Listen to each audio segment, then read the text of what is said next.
Donald Trump's administration has been cover-up after cover-up after cover-up. They are covering up the Epstein files, covering up real economic data that shows how disastrous Donald Trump's tariffs have been, and of course, they are covering up his declining health. But it is difficult to do so when we can see it with our eyes and hear it with our ears every time Donald Trump opens his mouth to dump some slop out. And it's not just us, the public, who can see it. Doctors are seeing it and going public with it, which is exactly what one former White House doctor just did as Carolyn Leavitt tries to hide the truth about Donald Trump's health. We are going to get into it all, but before we do, if I could quickly ask you to leave a like on this video, and if you haven't already and you enjoy our channel, to hit that subscribe button because it goes a long way in supporting our work. Now, before we get into the very clear cover-up of Donald Trump's health, which was just called out by a former White House doctor, I want to start with someone who has been constantly poking fun at Donald Trump's health, and that's Gavin Newsom, explaining why we have to mock him right here. You have been one of the most outspoken Democratic voices against President Trump, and part of your tactic is to imitate some of what we see online from President Trump. So you mimic his all-cap posts, you send out similar memes. Do you run the risk of normalizing that behavior? Quite the contrary. The whole expression was to not allow it to be normalized. It was becoming normalized. All this, the normalization of deviancy across the spectrum of issues. But his communication, he's dressing up as the Pope, as Superman. Hold on, he's putting his face on Mount Rushmore. He's saying, thank you. It's madness. And so I put a mirror up to that madness. It reminds me of something Michelle Obama said once: when they go low, we go high. Is there still room for that mindset? I would love to go back to that, but politics have changed. The world's changed. The rules of the game have changed. Now we have to rewrite the new rules. I'm trying to iterate. I'm in that process of doing that. But Michelle Obama also recently was interviewed about that comment, and she amended that comment about going high is also going strategic, meaning finding strategies to address concerns and anxieties. So she's evolved on her own foundational principle, but it's the right one. We're all better off, and we're all better off. This can't continue forever. All of us living in the state of fear and anxiety, on edge. And so, of course, we want to go back to some semblance of normalcy. But you have to deal with the crisis at hand.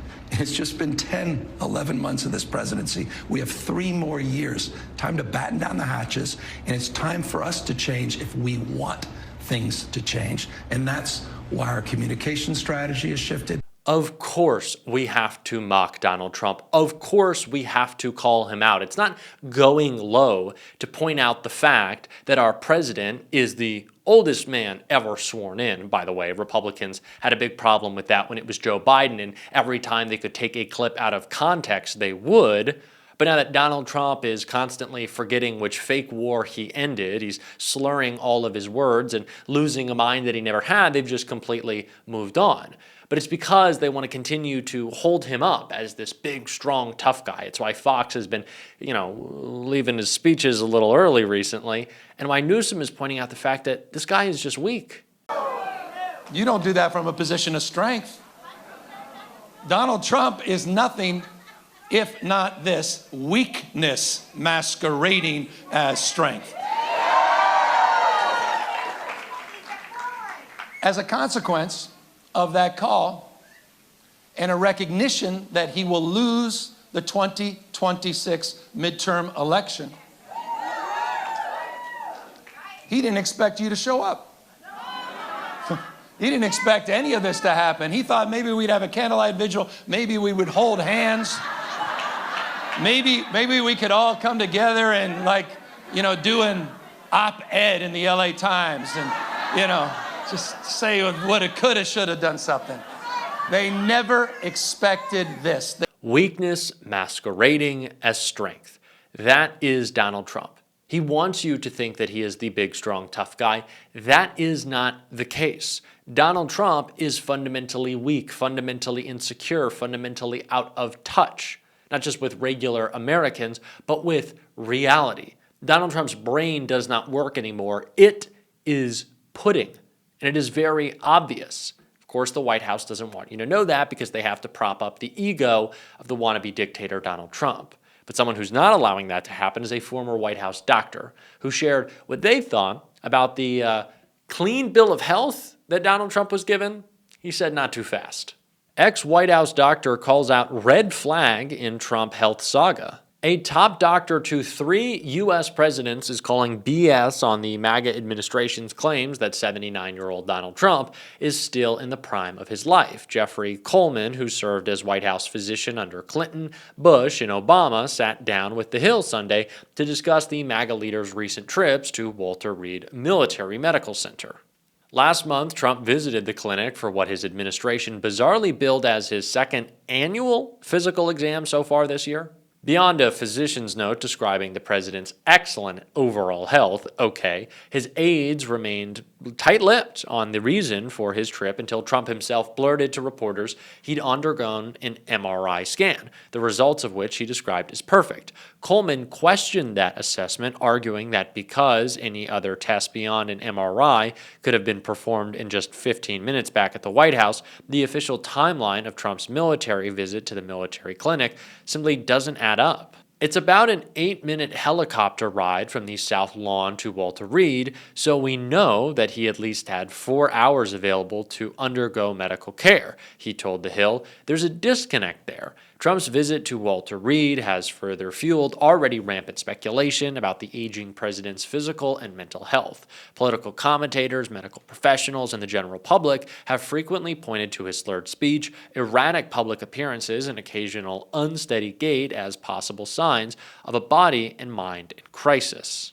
So far, White House doctors have chalked the president's swollen cankles up to chronic venous insufficiency, an ailment common in men of his age where the veins have trouble returning blood to the heart. The physicians also explained away the frequent bruising on the hands as a side effect of his use of aspirin to guard against potential heart troubles. MAGA officials have been less eager to discuss Trump's increasingly common mental flubs and gaffes. Over the past few weeks alone, this has included getting confused while explaining water to the Navy, his inability to pronounce the word acetaminophen, and claims to have brokered peace between Albania and Azerbaijan, 2 countries 1,000 miles apart that have never been at war.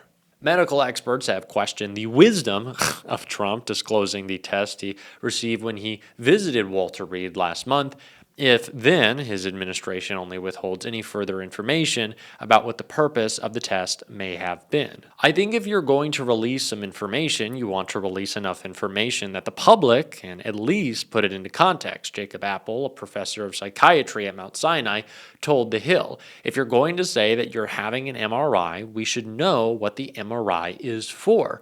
We don't know what the MRI was for because the president hasn't even told us what part of the body was scanned," he went on. An MRI could be something to check for a cognitive issue. It could be something to check for a heart issue. It could be the president's twisted an ankle and they're afraid that he has a bone fracture. So it could be almost anything. It could be almost anything. Isn't that the story of so much in this administration? It could be almost anything that Donald Trump is hiding in the Epstein files. It could be almost anything that Donald Trump announces next as his economic solution to economic turmoil that he has caused. We've lost 1 million jobs so far, and Donald Trump hasn't even served 1 year as president. The economy is not on the verge of collapse. It is collapsing as prices, the thing Donald Trump said he would bring down, haven't stayed stagnant. They've skyrocketed. And it's because this man is more erratic than ever. A tariff response, 10% on Canada, another 30, 40 on China. Sure, Donald Trump has always been an unreasonable and emotional person, but his lack of cognitive ability, his increased extremism is certainly contributing to this. And we should know if it's because of his deteriorating health. We certainly know this is how Donald Trump's always been. But maybe it's 25th Amendment time, but I don't really even want to say that considering who would be up next. But what we do know is that while Donald Trump's health falls apart, he is also breaking down the healthcare infrastructure in America. Gavin Newsom called him out on that as he talked about the ongoing shutdown. Well, Democrats in Washington believe they have found a winning issue in their battle over health care. The government shutdown, now the second longest in U.S. history. Democrats essentially saying any bill to reopen the government has to include an extension of health care subsidies, which are set to expire at the end of the year. Do you believe Democrats have picked the right fight? Well, I'd say you're welcome to America. I mean, rural and red states that are disproportionately the beneficiaries of the Democrat stance. We're fighting for the people that voted not just for our party and our values and principles, but voted for Donald Trump and his party. We have their back. Donald Trump has betrayed them. He's turned their back. The Republicans in Congress have turned their back. So absolutely your question. Absolutely, it's the right issue because it breaks through at a time of great economic anxiety. The idea that you're going to face a 1 to 3+100% increase in your premiums in a matter of months is the issue that defines more issues in more ways on more days for more Americans. So it's absolutely the right call. And yet federal workers are suffering. The lines are getting longer outside of food banks. Some 5 million Californians stand to potentially lose food assistance. Yeah. What do you say to those 5 million Californians who are afraid their families are going to go hungry and they want Democrats to get together with Republicans and reopen the government? I think it's a disgrace. The USDA's never done this in the past. They said they have a contingency fund for precisely this moment. They said just a few days ago on November 30th, or rather September 30th, that the contingency fund exists for a moment like this, a likely government shutdown. So there's you're right, 5.5 million Americans that live in my home state that will be impacted by the decision, the choice by the Trump administration to cut this program during Thanksgiving.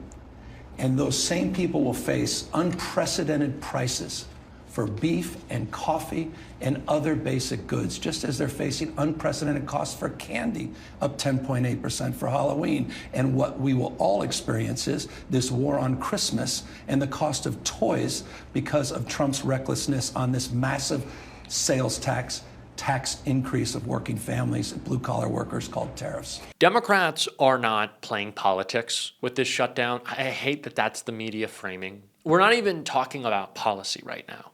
Healthcare is not policy. Healthcare is a human right. Democrats not wanting millions more people to die in the richest country in the world because of treatable illness is insane. 50,000 people, if these cuts to healthcare go through, and more will come.